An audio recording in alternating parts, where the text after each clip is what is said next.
Bonjour à tous, aujourd'hui je veux vous parler de 5 éléments à prendre en compte pour comprendre la variation des symptômes du TDAH au jour le jour. En effet, encore aujourd'hui, beaucoup de personnes, que ce soit des parents, des adolescents, des adultes, mais même des professionnels, pensent que les symptômes du TDAH sont constants, qu'ils restent au même niveau en permanence, quel que soit le milieu. Évidemment, c'est beaucoup plus compliqué que ça. L'intensité des symptômes, la variation de ces symptômes dépendent clairement de l'environnement dans lequel le patient se trouve. Il existe aujourd'hui une littérature qui propose justement 5 éléments à prendre en compte pour comprendre la variation du TDAH et ne pas arriver à une conclusion de type « regardez, il est resté 1 heure dans mon bureau sans bouger, évidemment qu'il n'est pas TDAH ». Ou alors, regardez, il est capable de se concentrer un certain temps, vous voyez bien qu'il n'est pas TDAH. Évidemment, tous ces clichés, ces stéréotypes sur le TDAH entraînent des difficultés au diagnostic et c'est dans cet objectif que je vous présente cette vidéo. Alors, on va retrouver 5 grands facteurs à bien comprendre qui expliqueront donc la variation des symptômes. Le premier est sans doute le niveau de demande d'inhibition de l'environnement. En effet, il n'est pas rare de retrouver des patients qui arrivent à se contenir dans un environnement où la pression, la demande de l'inhibition est importante. C'est pour cela notamment que dans les cabinets de professionnels, nous pouvons retrouver parfois des enfants, des ados, des adultes qui sont pleinement capables de se contenir et donc de ne pas bouger. Cependant, si la pression de l'inhibition, si la demande de se contenir est trop importante, eh bien en fait l'énergie, les ressources qui vont être demandées aux patients vont dépasser ses capacités et alors là, on va voir exploser littéralement la symptomatologie. Dès lors, il est vraiment important de comprendre les contraintes de l'environnement et de les mettre en parallèle avec la variation et la symptomatologie de nos patients. Le deuxième, c'est les nouveautés et la stimulation. En effet, on sait aujourd'hui par exemple que dans le testing neuropsychologique, donc avec les évaluations cognitives, eh bien il arrive fréquemment que les patients réussissent très bien ces tests. En effet, la situation est nouvelle, ça peut être considéré comme un challenge par le patient, et donc il va être capable de mobiliser l'entièreté de ses compétences, de ses ressources cognitives pour réaliser les tâches qui sont en plus limitées dans le temps. De plus, il y a très peu d'interférences, c'est-à-dire qu'on est souvent dans des endroits calmes, en face à face, avec des relances permanentes. Dès lors, la capacité que le patient va avoir à pouvoir se mobiliser sera plus importante. De même, on va retrouver des phrases telles que « mais vous savez, s'il est très motivé, ça fonctionne très bien ». Évidemment, comme tout être humain, la stimulation apporte cette dose de motivation qui permet de nous mobiliser dans une tâche. Elle est d'autant plus importante dans le cadre du TDAH. Les membres de la famille également jouent un rôle dans la variation de la symptomatologie.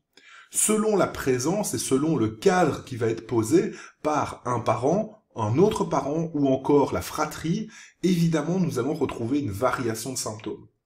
Il n'est pas rare non plus de voir que entre des parents, la question de « mais vous savez, avec moi en fait, il ne bouge pas » ou alors de l'autre côté « mais vous savez, moi dès que je suis présent, c'est la folie, il fait attention à rien, il a tendance à éclater, il a tendance à vraiment être impulsif, à être plus en opposition avec moi », il n'est pas rare que ce soit aussi personne dépendante. Donc ce n'est pas parce que c'est présent avec une personne de la famille et pas avec l'autre que c'est un problème d'éducation. Bien sûr que non, c'est une façon d'aborder les choses, le cadre qu'on va poser et les pratiques qu'on va utiliser pour essayer justement d'ajuster son fonctionnement. Et donc on va retrouver certains patients qui vont varier en termes de symptomatologie selon les personnes avec qui il est. Quand on ajoute ça à une situation nouvelle et contrainte de l'environnement en termes d'inhibition, on va voir que ce sont des patients qui fluctuent relativement fort au cours de différentes journées. Le quatrième facteur à prendre en compte, c'est le moment et l'ampleur des conséquences. En effet, on sait aujourd'hui que les personnes qui ont un TDAH vont avoir tendance à préférer les récompenses, les renforcements immédiats. Avoir un renforcement à distance dans le cadre du TDAH ne va pas forcément aider à développer des comportements adaptés et surtout à contrôler une quantité de symptômes. On s'aperçoit que quand les renforcements sont immédiats et spécifiques, la gestion des symptômes et notamment de leur intensité est beaucoup plus simple que si on met un délai entre le moment où l'action est réalisée et le moment où on va donner le renforcement. De plus, l'ampleur du renforcement va avoir un impact, étant donné qu'aujourd'hui, on a quelques données qui nous permettent de dire que on a une forme d'hyposensibilité au renforcement et aux punitions. Dès lors, on est censé augmenter en fait notre intensité de renforcement si on veut qu'il ait un réel impact avec les patients TDAH. Enfin, le dernier, et qui est sans doute le plus important également dans l'ensemble des éléments à prendre en compte, c'est la fatigue. C'est-à-dire que comme tout être humain, quand nous sommes fatigués, nous avons une symptomatologie qui apparaît, TDAH ou pas. Quand nous sommes fatigués, nous faisons moins attention à ce qui nous entoure. Nous avons tendance à moins contrôler aussi nos gestes, c'est-à-dire qu'on va avoir plus de gestes parasites, potentiellement de l'hyperactivité qui apparaît. De plus, nous allons avoir une forme d'irritabilité, d'impulsivité qui est liée à la fatigue et qui en fait est en lien avec nos capacités d'inhibition. On va avoir moins tendance à pouvoir se retenir.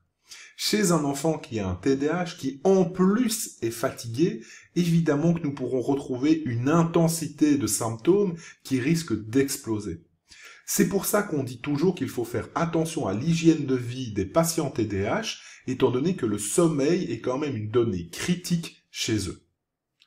Nous retrouvons donc ici 5 éléments de la variabilité du TDAH et évidemment, gardez bien ça en tête. Un patient qui a un TDAH, ce n'est pas quelque chose de stable, c'est quelque chose qui fluctue, comme tout être humain, et qui va fluctuer selon certains éléments. Donc, que ce soit dans l'évaluation, que ce soit dans l'accompagnement et dans l'explication du trouble, il est absolument important de garder ces 5 éléments en tête pour justement mieux comprendre et accompagner le fonctionnement des patients TDAH. J'espère que cette vidéo vous aura aidé à mieux comprendre la variabilité des symptômes et de pouvoir l'intégrer soit dans votre vie quotidienne, soit évidemment dans vos évaluations. On se retrouve tout bientôt pour une nouvelle vidéo. Allez, ciao!